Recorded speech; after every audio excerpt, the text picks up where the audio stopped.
Hey guys, welcome back to another episode of Podcast with Pari.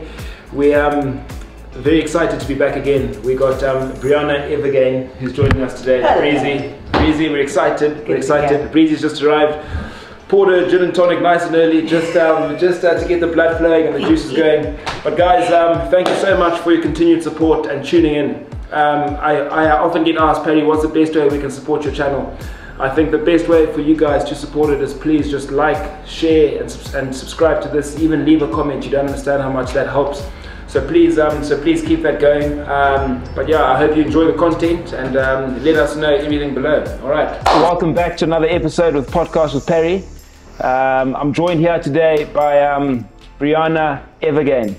And Briana is best known for her role in Step Up 2. She's recently moved to Zimbabwe, which she's going to explain more about. And after Step Up 2 and movie, you know, she's got a lot more that she's doing. So we're going to touch on a few different things today, but get excited for it. We are joined here by the lovely Bri. Welcome. Thank you. It's good to be here. It's good to have you, Bri. It's good to be here. Welcome to the show. Welcome to the pod. Yeah. Well, let's kick things off. Yeah, you know, jump on in. Welcome to Zimbabwe. Thank you. Eh? It's good to be here. I like it here. I like it here. I wish that I could officially live here, but I gotta figure that out somehow. You know. Well. What's your status at the moment? Why are you in Zim? Well, so I've got a 3-year work visa in South Africa, which is where I've been working, and right now I'm coming back and forth. Sometimes doing some work with some NGOs here and my NGO, and going back and forth to South Africa and here. It's what I can do right now. I'm on the 30-day visas every time. So you're going to the passport office every month? I am. What's that journey like, Jeff? Or just someone that brings it to your house and just I wish. Yeah, come on. No, I gotta go stand in line and do the whole thing like everybody. Yeah. I'll you sort me out.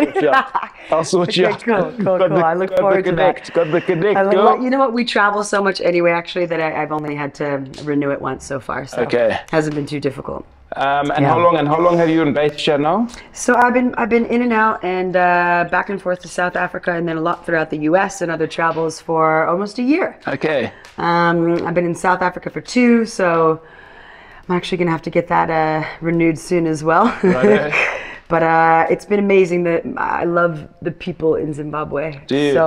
So much. I can't. What do you love most about the peeps? There's just something about the genuine sense that comes from Zimbabwean people. Yeah. I mean, Africa, the entire continent's obviously amazing, and you get great people everywhere, like you do anywhere in the world. But there's something different here with everyone, and yeah, just these inviting, welcoming humans that are also really like deep in connecting all the time and jumping into the deep stuff rather than all the surfacey things. And I think also people throughout Africa care about the planet in a different way. People come from different places on this side of the world and have different backgrounds and history and culture. And not to diss the US, but that was something I felt was always kind of lacking there, is culture. You know, sometimes I just get in the car here and I'm like, I'm gonna go for a drive for 20 minutes so that I can just see people and just look and watch and just see what people are doing, how they're living. I think culture is so alive in Zimbabwe. Yeah. Both in black and white Zimbabwe, but I think even in black Zimbabwe, you know, it's this country's built around culture, you know, and it's built around respect for your culture. And I think you'll find wherever you go in Zim, culture's much of a muchness. You know, it's the same, and people, you know, can connect with each other whether you're in Mashingo or in Harare. You know, whereas maybe in America, you know, or I was in Australia, you know, and I found there to be a lack of actual culture, you know, it's like the same thing that I'm talking about. You know, like what are you known for? Like what's something that you? It's true. Yeah, but they say g'day and how you going, you know, which is great. It's a bit of culture to that, but no, I think you're spot on. Yeah. And I think you've heard it here first, folks, that Zimbabweans carry on being the way you are because people love you. It's refreshing. You know? Yeah. It's beautiful. Great. Yeah. No, well, look, we are welcoming you with open arms. Thank you. And it's so good to be here. And I hope you stay. Yeah. You know, I'd like to, sir. Yeah? I've got no plans on going anywhere, but it's not always up to me, you know. So taken from the bright lights of freaking Hollywood and America, Yeah, America. America the Great. And then making the move to Africa. Had you had any connection with Africa before you'd come here? Yeah. So I started in Uganda and Rwanda, and was trekking with the mountain gorillas and spent like quite a bit of time trekking and literally being in the jungle, and had this incredibly deep connection with silverback gorillas for the first time. That changed my life. Yeah. And I discovered the poaching crisis then. And when I came home, I just wanted to do things differently with the business and the storytelling and the way I was doing things. So I started developing an anti-poaching film.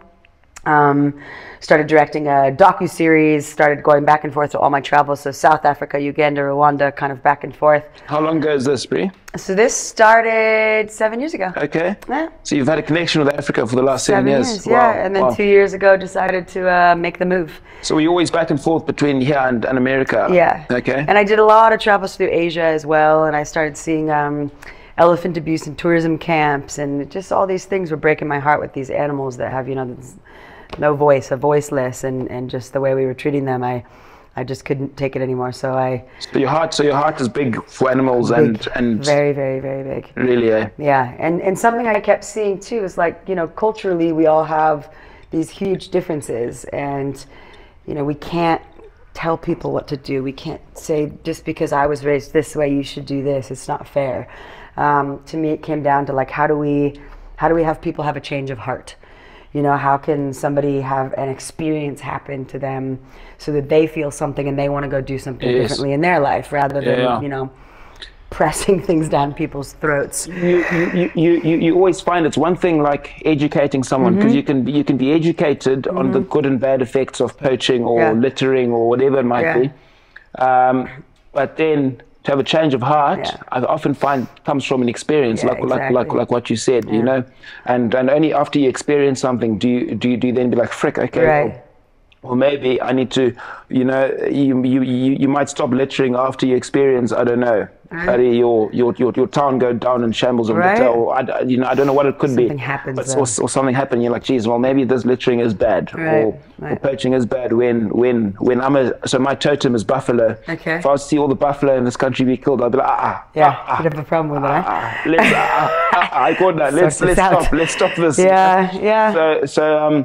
I don't know how you teach people or educate people and or give people those experiences for them to learn. Do you know what I mean? Yeah. So, well, one of the things is, to me, storytelling, which has been a part of my life for a long time now, and I think storytelling has and will continue to change the hearts of millions. Yeah.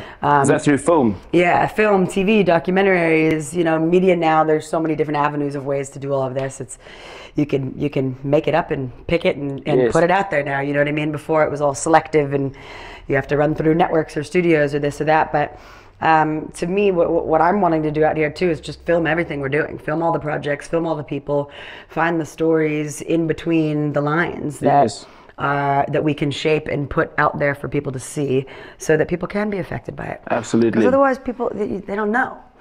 They really don't know. And you don't know what you don't know. Yeah, you just don't. Until you know it, right? Yeah, so if you can make a good movie, if you can make a great doc, whatever it may be, and show people and build an impact campaign even around that to uplift the human spirit even better, then you're really pushing it out there, So that's one way. That's one way to educate people, I think. I think it's a great way, and it's the way that and love and what you've been brought up with in life is obviously through media. Yeah. So if you can use your gift and your talents to be able to educate the world around you, go on then. Yeah, totally. Go on. And that's the other thing too. I mean, I come from that background, and I think I was even getting tired of.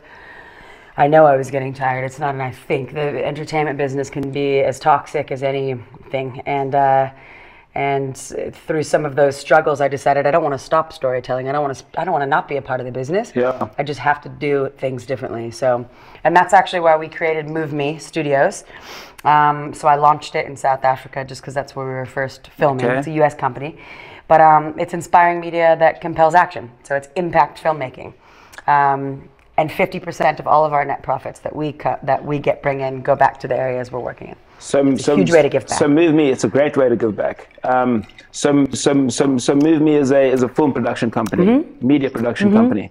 And have you done any projects yet or anything so far? So we've got the pilot episode of the 8-episode docuseries that we're pitching. Okay. And it just got into the Vegas Film Awards this week. Did it? Yeah. Jeez, so well done you. I'm pumped. I haven't even submitted anywhere else yet, so I was like, first attempt was a go. I'm in the middle of a strike, though, with the Screen Actors Guild at home, so I actually am on hold waiting to find out if I'm even able to be a part of this process right now. So talk to me about the strike that's happening. Yeah, so the writers first went on strike. It's called Screen Actors Guild, the SAG. This is a worldwide thing, eh? It's a worldwide thing depending on where people live. Yeah. But anybody that is a part of the guild that is a writer or an actor cannot work right now. And we all don't want to, because everybody's fighting for better fees and to be treated better by the studios and where the money's going and the streaming services and all of that. But actors are actors just complaining, or people complaining, so or is it it's properly? been years coming. Really? I mean, 2 years ago, part of it was this stuff that I was upset about and was like, I'm not going to sit around and wait for this and do this. I can't do this. So I left. And now it's all happening. I'm all the way over here, just like, oh, crap. So you're taking a stand for it just on your own accord and said, geez, I want to get out of this because it's too much. Well, because it's personally toxic to us. It's like, you know, I didn't know what I could do about it, so I didn't do any. I didn't know what steps to take then. What's an example of people being mistreated or undervalued, or what's something that you know, just to what is it, like actors who find out they're getting paid $10 and the producer's getting paid $1 million. Do you know what I mean? Exactly. That's exactly it.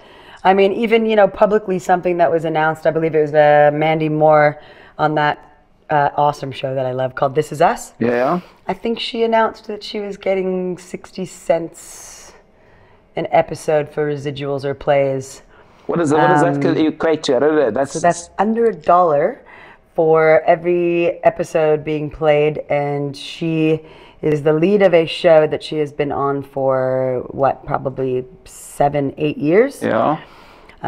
Most actors, crew members, writers, these people are working 14 to 19 hours a day, and then when they go home they have to work on the next day. So some of these hours are up to 20 hours a day. You sleep 3 or 4 hours, you get back in the hair and makeup set the next morning, you know. Is it that hectic? Yeah. Surely, Bree. Absolutely.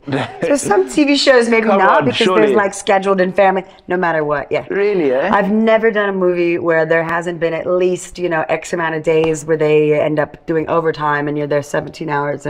But we love what we do. So, I mean, hopefully maybe too, this kind of weeds out some of the people that are maybe doing acting in these things for the wrong reasons, and maybe only for fame or only for money, or and it'll leave the people that really love the trade. Yeah, because we're not going anywhere. We're waiting for this deal to change. We're waiting. Well, stay forever. Stay forever. Yeah. Do you reckon this is what you will do going forward, and what you love doing? Eh? Yeah. Before I moved here, I was considering. I wanted to be like a ranger. I was like, maybe I'll just go get training and become a ranger in Africa. And I'm like, I don't even think you can do that, Briana. Like, white chick, American, can't get into the country. This is a list. You can do whatever you want to do, girl. But you can, and it's true. And instead, I was like, you know what? I really actually can't live without the storytelling side. So why don't you go over there, actually do all of this work, spend time with the rangers, train with them if you want at some point for the hell of it. And then create the stories. Find the women over there in the Akashinga out here in Zimbabwe is a group of women we've been working with, because they've inspired me so much. And they're now amazing, Akashinga. They're a group of women rangers who just who've decided to go and protect the wildlife and been trained up. It's incredible. A gun. Yeah, is that what they're armed. They're like the guardians of the planet. I mean, they're protecting millions of acres of land around Africa. And Africa's the mothership, of the planet. Are they across Africa? Yes, I believe it's and they're spreading right now. But Zimbabwe, it's going to be definitely in Mozambique right now training. Tanzania, Kenya, and Botswana. Wow, that's awesome, man. It's huge. Sorry, just Yeah. hold this Yeah, point where we yeah. are now. But you touched on, just for context sake, Yeah. for the viewers. Yeah. So you said Old Maid Moore was getting paid 60 cents or per episode played. In context, how many episodes of This Is Us would be played at a time, or like, or do you want to get some real numbers here. I'm just curious to know. I was just curious to know, like, what context. Let's see. I think that there were, I don't remember how many episodes a season there were. I want to say there were like 16. I think it was a bigger show, so maybe even 16 episodes, 20 episodes. I don't know how it works with replays with one of the networks playing, but if it goes down to streaming and how many people are watching it, I mean, 60 cents for an actor that's working potentially 17 hours a day is ridiculous. Is that cheap as chips? It's like cruel. It's like going back on minimum wage and saying that's ever been okay for anybody to be paid that little to work all day long. Is there a difference between men and women and how much men and women get paid in Hollywood? I don't know right now. You actually don't know. I mean, everybody says yes and that women are paid less, and we've all seen it all over the news. I don't personally know exactly what those numbers are and what they look like, to be honest. But what I do know is somehow the networks and the streaming services and the studios are making millions and millions of dollars. And the people who earn it are making crumbs. Yeah. After Step Up 2, were you bawling? I was boiling. So are you still getting racks from that today? So I get a residual probably of like 40 cents by now, but it's been 16 years, so that's expected after that many years. So you still get some money coming in? Hey, yeah, sometimes 12 cents, 17 cents, 18 cents. But that was different then too, and that was film. But again, I'm not gonna lie, we all weren't, unfortunately, when it came back to Step Up 5, we weren't treated well by the studios. Yeah. So I could, jump into a million things about that whole story and how we were paid less up front. Let's go. I will. So we all got brought back for the franchise, and which was Step Up 5.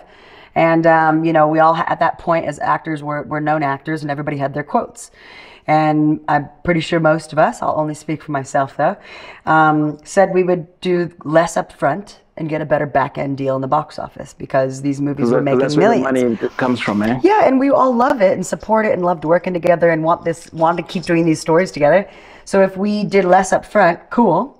We all get to have a blast, make this movie, do it for all of our awesome fans that love the Step Up franchise. Yeah. And then, if the movie does well in the box office, everybody will get their bonus there. No, unfortunately, it was put out against a movie that was bad competition for it. It got pulled out of theaters early. And is this by the people at the top, do you think? Of course, studios. Yeah. So we all got ripped off there. The studios didn't want you to make the money. But they break even, they make a little bit, and they're fine. But they're not going to make money off your film, so why pull it out? You know what I mean? Because they could still make so much more if they leave it in But studio. they don't need to necessarily. Because there's so many more movies turning over that they can add them in. Yeah, the other one already did well. They don't have to worry about it here. They make their money back and some. Yeah. And when these deals are made, they're not simple contracts. It's X amount of money needs to be made for this actor to get this. This needs to happen, or the box office needs to double by this number before somebody starts seeing numbers. I see. So it's complex, but also that's why you have good agents and attorneys, and they make good deals for you. Yeah. So when you get a good deal, it's good. Were you young when you made Step Up 2? I did. I was 20. Yeah. 20. Did you have a good agent? Good. I did. Did you? I did at the time. So yeah. you were looked after. I was. I would say. I wish that I had different representation my entire career. Yeah. But if I did, I maybe wouldn't be where I am now. Okay. Yeah. So I have hard feelings about some of it. Really, eh? For sure. And yeah, it's what it is. So I also at the time was just not me yet. Like hadn't met myself yet. Didn't have the courage to stand up for what I wanted at the time at all, and I also probably didn't know what I wanted. Do you feel like when you are young, like that? Because the way you played that role as Andy, I thought you were brilliant, right? And that was totally just me too, being Briana. But you know what I mean, though. Do you feel like before you get too far into it, before you're molded into a certain way, there's a bit of a beauty of being as natural as you are, Absolutely. And it felt like that even just watching it, like just how you do come across, and was like Yeah, bro, I feel like I knew Andy. Yeah. And then when I met you in real life as well, Yeah. I was like, frick, this is the same bro. I was like, this is the same chick. It was. It's still like, me. That's cool. All the characters that you play are a piece of you for sure. You know what I mean? Would you say that is from obviously you're going to be a bit biased, but would you reckon Step Up 2 is the best out of all the Step Ups? I say it is. I think it's the greatest. I mean, I think so. Just I remember that scene when it was so sick. When Hoffman's like, come here, girl. I know, he and I actually pretty much choreographed that part together. Really? Yeah, and we had the best choreographers, Jamal Sims, Draco. They were just so much fun to work with. Like everybody in that movie. Are you still mates with a lot of them today? Yeah. Are you? Yeah, Adam Savani and I are still buddies. The Moose with the curly hair. Yes. He's such a cool kid. He's got to be one of the coolest cool. dance characters across all dance movies. Yeah. I think he is so dope. There's been fans out here of Moose, and I'll FaceTime him, and he's so cool. He picks up and he knows it's coming. I think he knows it's coming. He's like, oh, Brianna's calling. It must be her with a bunch of like 14-year-old girls calling me. I dare you. You mean right now? I dare you. What time is it in Los Angeles? I don't know what country They're 8 hours behind, eh? Yeah, I know. Yeah, it's too late. It's 11, 10, 9, 8, 7, 6, You never know. Yeah, it's 2 in the morning. We'll try another time. We'll try another time, and we can add it in somewhere. Yo, Moose, when you get a call, say we're on. Oh, no, Adam is so cool. He's so cool. No, but that's okay.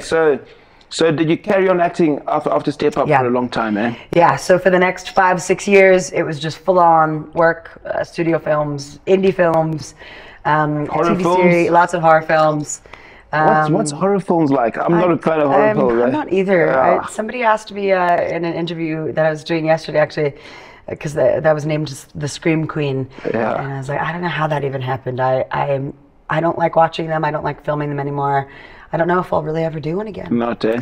I like psychological thrillers. Those are fun because they're all twisted and, like messed up and dark. And at the end, there's some weird thing. Like, what the hell's that? So those are fun. Are you going to carry on acting, or you now into still acting, 100%, yeah. So are you direct? So knowing me, are you directing a lot of the films that you're doing here, or do you have directors come in? Or? I'd like to at some point. I will definitely not be the only director of Move Me. Right now I'm doing a lot of the producing, putting the teams together, finding the funding, which is exhausting and so hard. Is it hard to find funding for things? It's so hard. Why? Just because there's so many people doing it? Or there's also a big risk. Yeah. So you can't, it's as scary for me for them to say yes as it is for them to say yes, because it's funding like in the hundreds of thousands, the millions, in the 50,000s. Do you know what I mean? Is it So like for our film, the film that we're doing in South Africa, it's a $5.1 million budget US. Wow. So it's not crazy. That's massive. But it's big. But it's on the lower end. Is that lower end of movies? 5.1 million? Mm-hmm. Yeah. Wow. Yeah. And you'd hope to make that back in box office or in or however streaming. They're doing streaming and sales. Now you make a deal with, one of the networks or the studios or whoever it is. It's not cheap, eh? Who are people that invest in things like this? Who are the sort of... It's a mix of people. I mean, I think one of the biggest parts is getting the right actors attached. Yeah. So right now in the development stage, we're going to different A-list actors to attach them to play opposite of me. Like I have bigger... Are you going to be acting it as well with them? Yeah. Okay. But we need a few other names, and that's what usually secures money. And then they'll know in the sales that their money will come back if they have Leonardo DiCaprio. Everybody knows who that is. Brad Pitt. Those types of names in there that will bring money to the film no matter what. So they'll be safe and make their money back. So is it up to you to find those actors? Is it up to Brie? Yeah. So are you hitting up friggin' Ayo Lizzie? Ayo Leo, what you say? What you say? What you do when you want to come to Africa?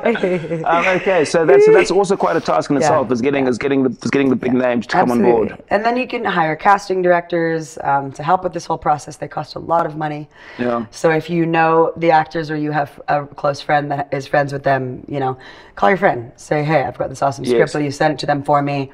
Just let me know. Can you Okay, so I've always wanted to be in a movie, Brie. Yeah, I know. We've talked about this. You're gonna have to be in one of them. So can you cast? We're gonna have to put you on. Just even give me like a 2-minute line. 20 seconds. We need to find the movie in Zimbabwe to make. Okay. You want to be the lead of it? Do you trust me? I don't know yet. I trust myself. I back myself. I'm getting timeouts in the back corner here. No, hey, back me. No, Brie, but I think I'll do great for you, and Cool. I think so you must just let me know. Okay, cool. You must just let me know. I think I'll be amazing. I think I'll be amazing. Okay, I think it would be. I believe. Maybe a role of like a Zimbabwean soccer player. Okay, let's do a soccer movie. Or like a rugby movie. Perfect. You know, the next Invictus. I can play Nelson Mandela. You know, just give me a power role. You know, and I'll do whatever it takes. I'll go to acting classes. I'll do whatever it takes because I'd love to be in a movie. I honestly, I really do want to do a film here. So it'll be a matter of time. If I could just get these first 3 off the ground that I've been in development with, I am in full confidence that the company will be up and running within the next 2 years. Yeah, the strike's going to slow it down another 6 months, but I've already taken 7 years to get here. So what's another year? What's another year? It's nothing. No, well, Breezy, I back you. You know, I think you've obviously got the passion and the fire for it, and you're good at what you do. I see no reason why it shouldn't be a success. You know, so thank you. You know, I'm in your corner. I'm by your side, and we're there. Thank you. Just don't forget to cast me. I won't. I will. It'll happen. Don't worry. Don't worry. Just don't forget to cast me. Okay, great, Brie. Okay, so so move me, and then you've got another desire or love that you do here. Yeah. So Abundant Village. So Abundant Village actually started after during the pandemic. My business partner Stuart Newton, they call him Captain Happy. Yeah. That's his Burning Man name. He's one of the happiest humans. Sometimes it's annoying. I love him so much. He's so happy. I've seen him angry too. A happy-go-lucky guy all the time. He's just like a good human. He's kind to everybody. He lives his life in kindness and gifting, and like he just wants to take care of people, you know? So I met him at an environmental event in San Francisco some years ago. Pandemic happened, and then he and I end up having all these chats, and he was building something called Inspire Village, which was for women getting out of domestic violence. He said, I forget the one line, he's great with one-liners. He said something like, I had a really crappy dad and a great mom, or a really shit dad and a great mom. And, you know, he was just raised by her. So he basically wanted to do something to help women for the rest of his life. Yeah, so then we get in touch, and we're having a extraordinary night of too much wine. And we're in the kitchen at our friend Paul's house in Tahoe. And that's where we literally created Move Me. We created Abundant Village. We put all of this stuff together. We, did the NGO 501c3 process. And I said, I'm moving to I woke up one day, I was like, I'm moving to South Africa. I've got 2 months to get there with my dog and everything. I'm getting rid of my house. With your dog, eh? You and your dog are... Me, Maxi boy. Maxito. But yeah, so we moved to Africa 2 months later. Started the process of Abundant Village. We were allocated 10 hectares of land by the Shanghai King. Been working with the chief and the tribal authorities and all of these different people. And then literally the king died 5 days before I arrived, that I had been working with for over a year. Yeah. And the chief died shortly after him. And I'm showing up to this country where I'm like, I don't even know where we're going to start. And we literally came up with an entire pilot. I'll send it to you actually, by the way. Yeah, please do. Yeah. But so for the last almost 2 years, I've been waiting for the new king to go through the coronation and everything, which finally happened. So on the 20th, I'm going this month, going back over there to finally settle everything. We have dug the boreholes, so water's being brought in. But we created Abundant Village. So an Abundant Village, let me explain this part, is a village built from the ground up, and it acts as a source to bring the most needed resources to all of the communities that surround it. It's self-sustainable. Self-sustainable.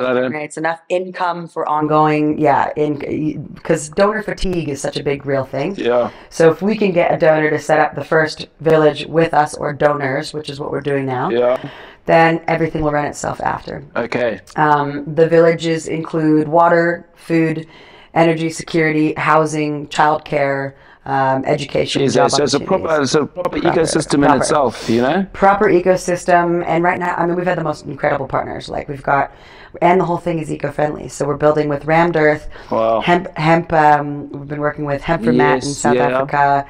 bamboo, building and growing all of it on our own property. Found this incredible machine. I like, I'm geeking out about construction for the first time in my life. I'm like, we have this machine now. It's called Hydroform, and it creates its own bricks. It creates 2,500 bricks a day, and we can use all of our own soil, and we get all of our. So, and then we have volunteer programs from around the world that are looking to come in, and we want it to be community based too in the building process. You know. Yeah. But this coming up trip is to go get back in with all the communities. I feel like we've all lost a little bit of touch with me moving, or being so back and forth, I should say, to Zimbabwe.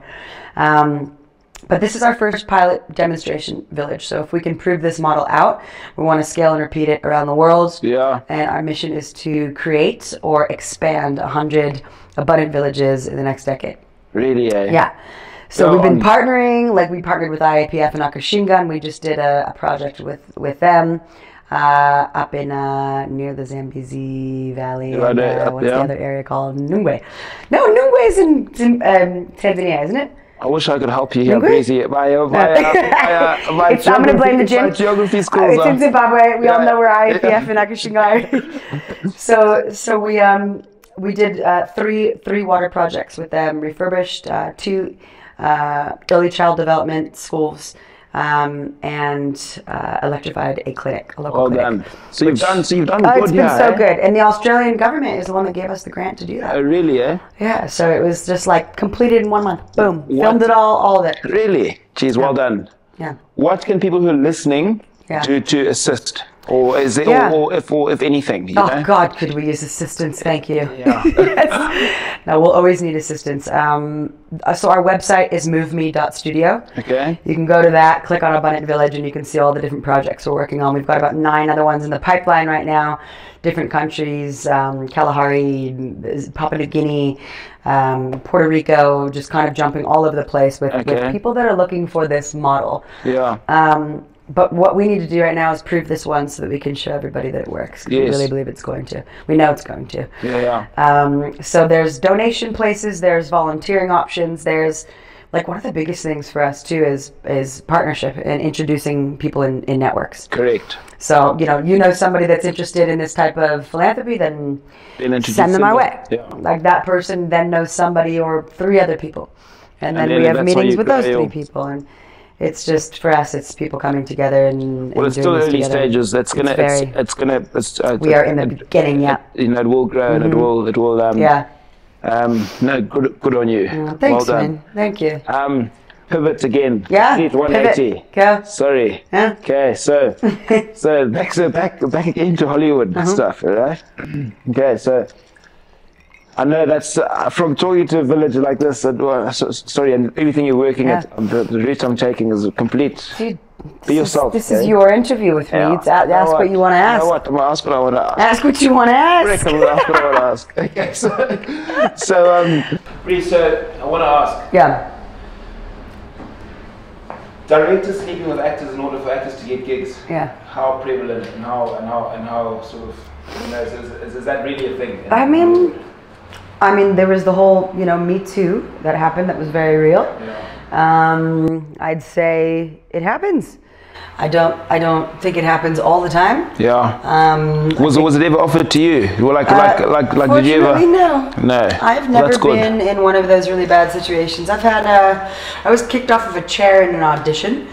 I'll leave his name out. He is a director that a lot of people know. Oh, really? But I handled that pretty damn well after. I was told I was never going to work again because I told him to fuck off, which I think was all in my rights. Wait. So you're sitting on a chair and he says, "Sorry, do you mind moving?" No, I was sitting in the chair and he told me to be sexier for the 3rd time, and he got angry and he came and he kicked my chair and it knocked me off of it, and it was for like a horror type thing. You literally got kicked off. You literally got kicked off your chair. I did. Wow. And I lost it. And it was in a room of probably 15 people, executives, studio people, important people. And it was like a flame just went straight through the bush. And I got up and I just got right in his face and I was like, "Don't you fuck with her." And it was like, I didn't even know, like adrenaline rush. I was also scared. Like I really was. I was probably 22. And I looked at him and I said, "I will never, ever, ever, ever work for you. I promise you that." And And he told me that I'll never work again in this business for embarrassing him in the room. Because I'm a lady that doesn't try to curse, and especially most of these situations, I was raised not swearing.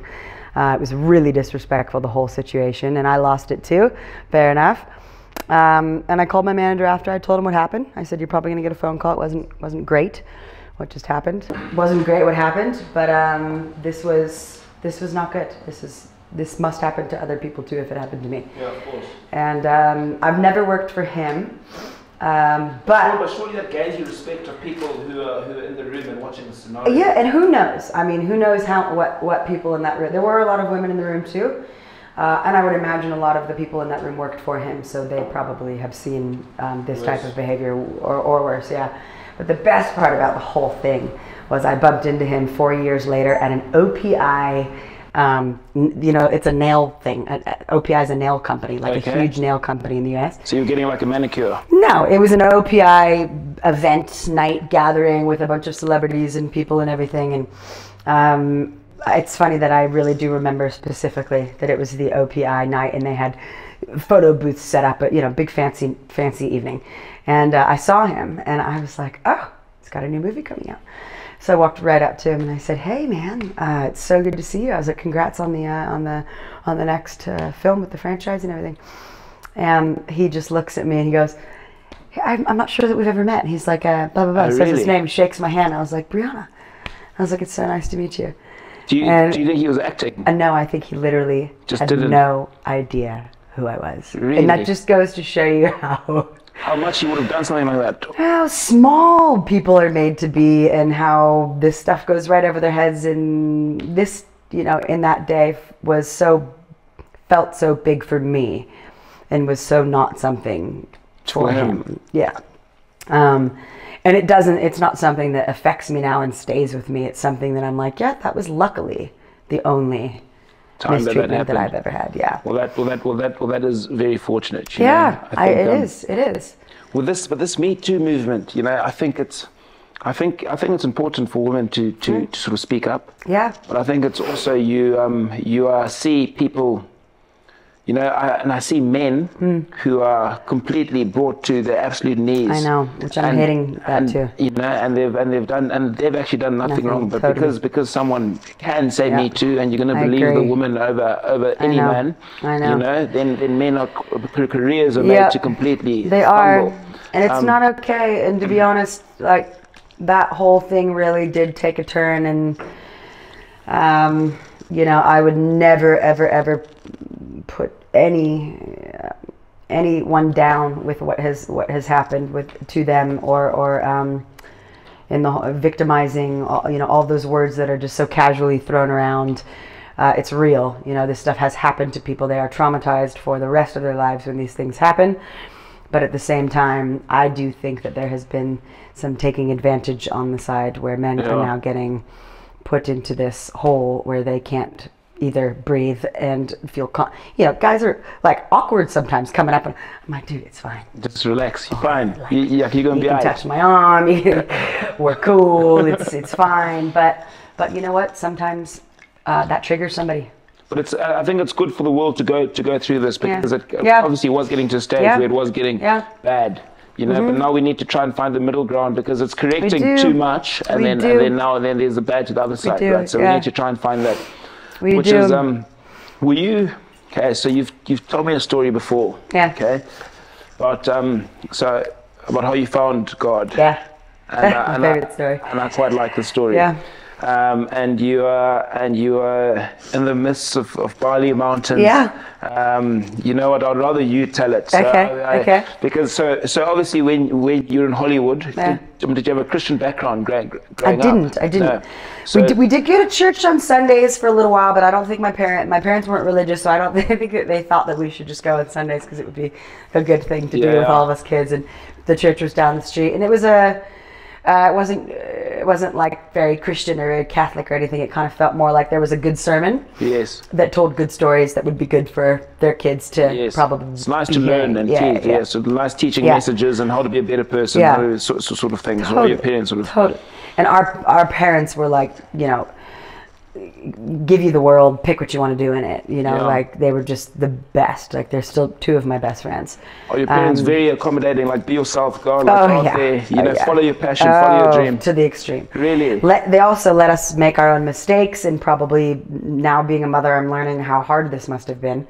Gosh, I have a whole entire different level of empathy for parents and women and the fathers and all of it. But yeah, they said go, gave us that freedom and watched Your us make first love, mistakes. sorry, we're going to go back to the God The thing. God just story, yeah. But your first love was actually music, Yeah. above It was. all It anything, was. eh? Yeah. Okay, so you started off as a musician. Yeah. What, Yeah. did you play an instrument? So Did you sing? my dad got me on the piano when I was 3 years old. Yeah. Got videos of me sitting there with him, and my dad was a musician first. He had a rock band. He played Jesus Christ Superstar. He played Jesus on the yeah. road. He did like Chicago. What was the other one? Greece. Oh, really? So were your dad also in and like acting and media and Yep. He's been a successful actor limelight? for like 45 years. Yeah. Is it? TV actor. What's his name? His name's Greg Evigan. Greg. Yeah. So most people know him from a show called BJ and the Bear or My Two Dads, and those So are you like. grew up in Holiday. I really did. Yeah. Like, Yeah. Okay. Yeah. There's a video of us actually playing piano. Oh yeah. That night was great. That was great. Played Elton I'll John. see if it's when I watch it back. I'll see if it's worth showing. Please. But it might be good. I think we messaged our friend too, Elle and my team. Yeah. Put it on. Yeah. So we might get that video up. That would be great. That would be great. Okay, so you started playing music. So from yeah, age. started playing piano when I was a kid. Was actually classically trained piano all the way till 17. Singing at a young age. My brother too, music. He had bands, so we all had the studio at our house and instruments and drums and the whole thing. So you literally your childhood was growing up playing music. listening Yeah, to music. yeah. Step Up was the thing that switched me off of the music, which remind me to circle back to my week this week about music. But yeah, so it was music first. Loved it. I had a band called Moorish Idol, and Who is in your band with you? it was all girls. Yeah. We were actually auditioned originally as the Valley Girls, Okay. where we had like labels and everybody coming and looking at us every week. They were making us the new Spice Girls. I was 14. Really? Yeah, So they were was like that making the lunch goal? boxes. Well, it wasn't really the goal for me. It was what they were doing again to Yeah. us. Who's they? So Concord was Concord Records a part of it? I don't remember. Whether it was Concord, Universal, there was a bunch of different So they labels. were actually grooming you to try and become the next Spice So they Girls. put us together. There was 5 of us girls. We were girls. We were young girls. There was a 12-year-old. I was 14. There was 15 and 16 or 17 was Wendy. And then we all were singing. It was a girl pop group called the Valley Girls. I grew up in the Valley. And they were making like the light. I mean, it's real. I'm not exactly. So I just got the opportunity actually to speak on Richard Branson's Island, and it was so funny that this is coming up again now because nobody. That's Necker Island. Necker Island, yeah. And I started part of the speech off with the Valley Girls because I haven't thought about it in so long, and nobody knows this.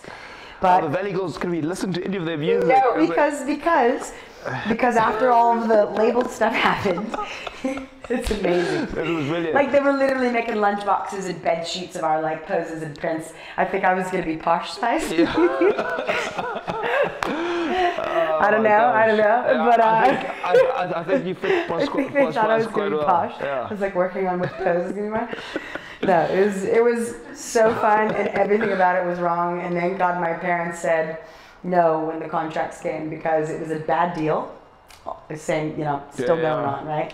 Bad deal, really no money. I was 14. I had to re-sign the contract when I was 18. It was like a 10-year deal. Taking everything, you got no rights. You're on the tour. You say yes to everything once you sign this paper. Yeah. You can't. And that's what happened to a lot of kids on Disney things or Nickelodeon or whatever those young shows may have been. And it's not like it's a bad path, but it's also a path that You're just tied down to someone. You're literally. You're tied into the studio world, and it's not your. So when you see these young guys like Drake and Josh or whatever, do you reckon they would have been tied in for 10 years? And Totally, all these kids, Selena Gomez, I mean Britney Spears, Justin Timberlake, all of them. Wow. And we've all publicly seen what has happened. Yes. So there are massive difficulties that come with, you know, being controlled, and being controlled by someone else, and you have to be a certain image, and you can or can't do this, and and your parents didn't want that for you growing up. No. So they did it. I know, and the best thing about it was all the other girls said, well, if Briana, you know, they knew my parents were pretty responsible in the business, so they were like, if Brianna's not signing this contract, neither are we. Okay. So they all left with me. We got our own band. We called it Moorish Idol. Yeah. And we did like tours through California, and we, you know, did an album together. And so can you sing? I can. Yeah. Don't you dare ask me to sing this part right now. That's about to. Dude, I knew it was coming. I knew it was the number one thing that everybody tries to do. And so you know what the problem is I love it, and I probably miss it the most. And I just realized this week watching Bohemian Rhapsody at midnight, the other night, I was like, why did I stop? What am I doing? And now I'm like, okay, so now I'm gonna add in singing, we're gonna start the I'm like, I get slow down. But I gotta do music again. Like it's in my, like I'm craving it. It's in your core. Makes me feel so good. Well, maybe music misses you, Brie. I think it does. Yeah. I've been playing piano all week. Have you? I have. We need another sesh. I'm coming back for another sesh. We'll record that. Okay, we'll record and that I'll one. And just play and not feel pressured, and we won't put post the other one that we. Maybe we'll post see it. We'll see what it looks like. But yes, so music was definitely my first love, and I'm not exaggerating when I say last week. I think I forgot, and I just remembered, and it feels really good. How amazing it is. Yeah. And you can do it on your own. You're your own instrument. Correct. So it's like you don't have to wait for anybody. You just make it. Be Create yourself. It. Write your song. Play it. Record it. You can literally be in a room by yourself and make music. And then send it to a producer if you want after. Like that's easy. Do the whole thing. Send it. See what happens. Well, why not have a crack again? Have a crack. I'm going. Have a crack. I'm going in. Go on. Watch me. Okay, now back to the God story. Okay, the God story. Okay, I was like, the guard. What happened with the God? Okay. Jesus, God. Jesus, who? Jesus. Okay, so you were saying, there we go. Bit of singing coming out now. Okay, so you're in Bali. You didn't grow up in a Christian home. Yeah. And explain to. So that actually takes you back to the business side of things. At 25, had felt like all the movies back to back. What I was seeing, what I was getting involved with, I would go home at night and I just felt like super empty. I had 3 consecutive dreams about a place called Bali. I had just started therapy for the first time, and my therapist said, go.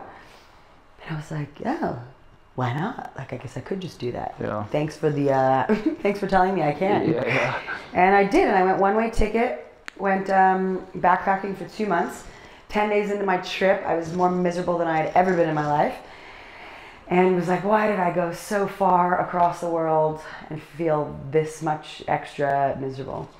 And I had paid somebody to carry my tent in my bags on this like 3-day jungle trek. And I cried the whole time. The guy was like, oh, this American, like, when's she gonna stop? And he smiled the whole way through, and we had a little translation booklet, and I was showing him words, and I was like heartbroken, you know. I was so sad. You were crying because you got hit out of a relationship too, and you know, it's funny. Like everybody thinks you're on top of the world, you have this career, you have this relationship, all these things, and like that was not what was going on in my life. Yes, I was making money. I was doing a lot of films and stuff. I was so unhappy. I was so not full. It's scary. It's scary how this is often a trend in Hollywood. On social media, it's all you see. And you know, I say Hollywood, but social media even. You know, I think even today, how many people like we see a side of them, but behind closed doors, people are broken. You know, and it's that to me is heartbreaking in itself. It is. You know how many people are heartbroken. But that put up a brave face and show a brave face. It's lonely. It's lonely when you're in that place.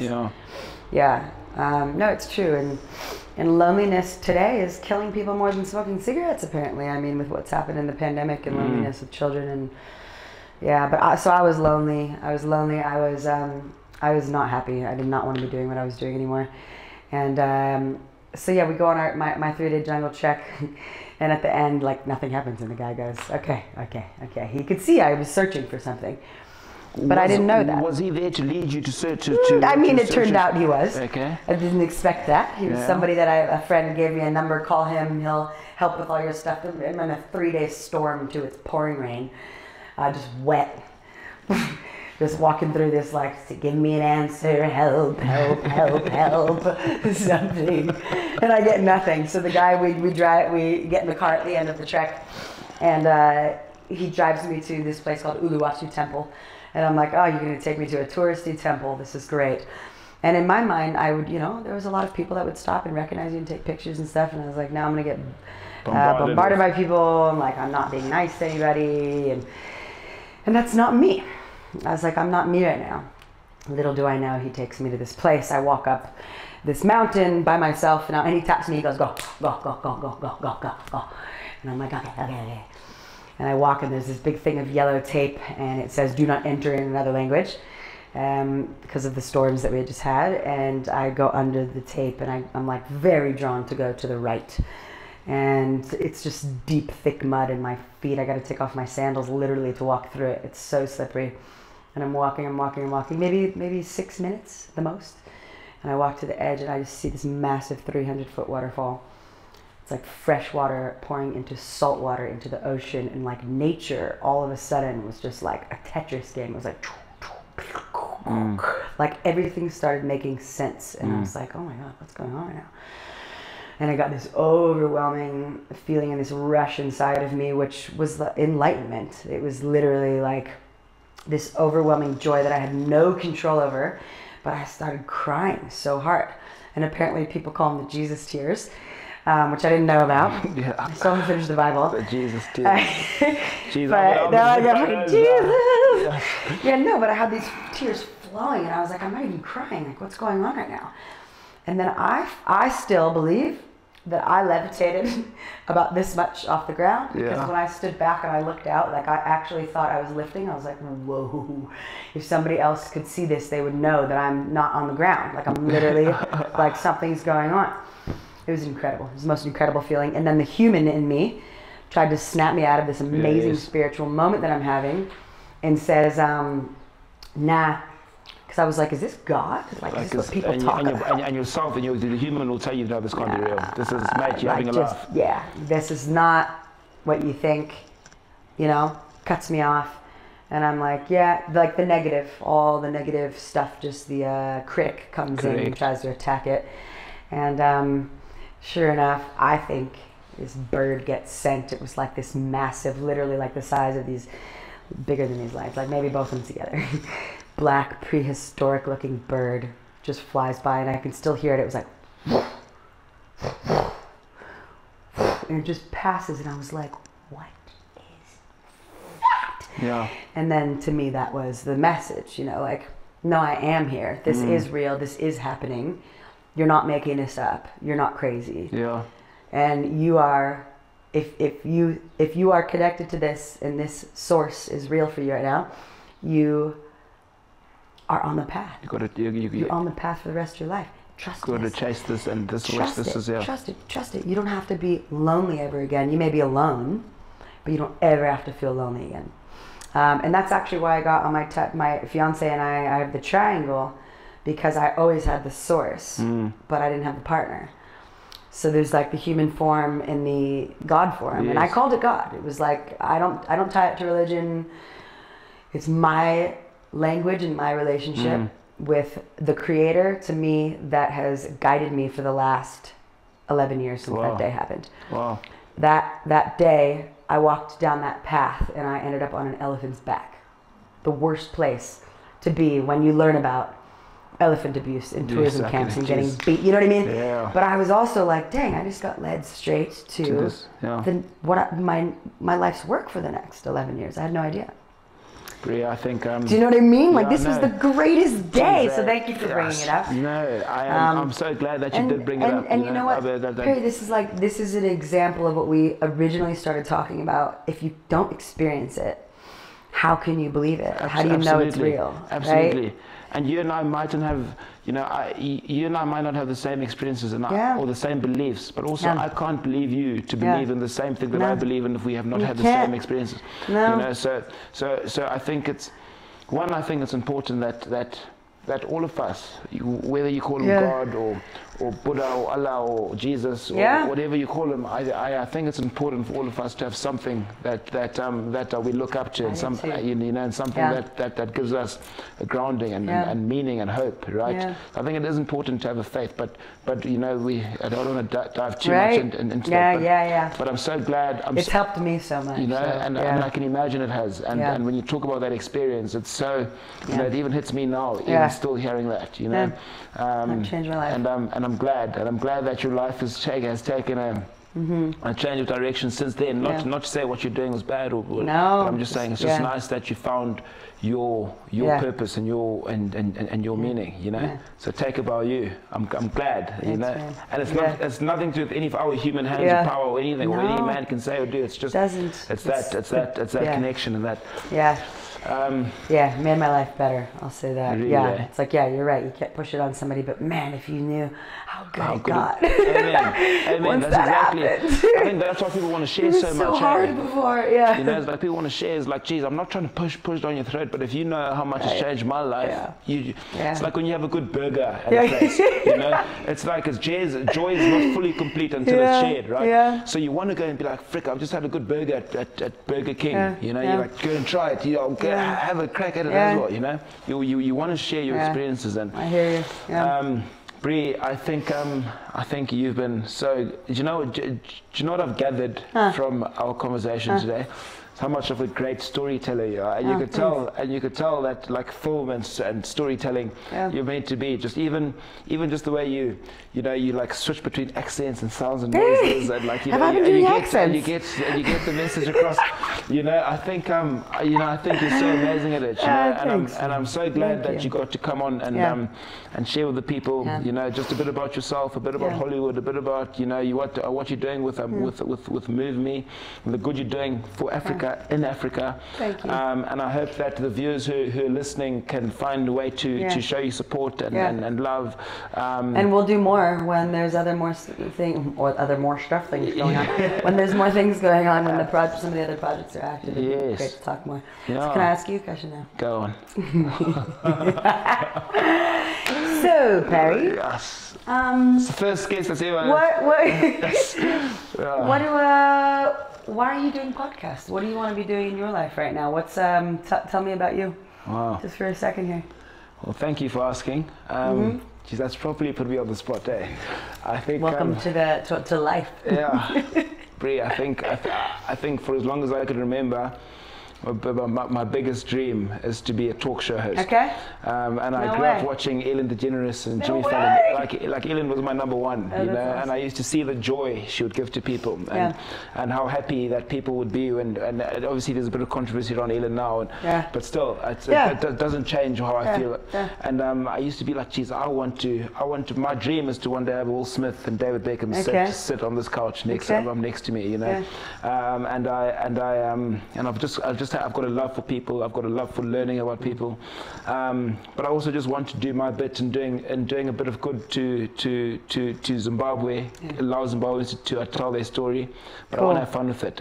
I know it's the best way to do it. Yeah. So yeah. Awesome. Thank you for asking that. I hope that answers that. Totally answers it. Yeah. Thank you for asking that. Yeah, of course. Geez, this has been so great. Yeah, it has.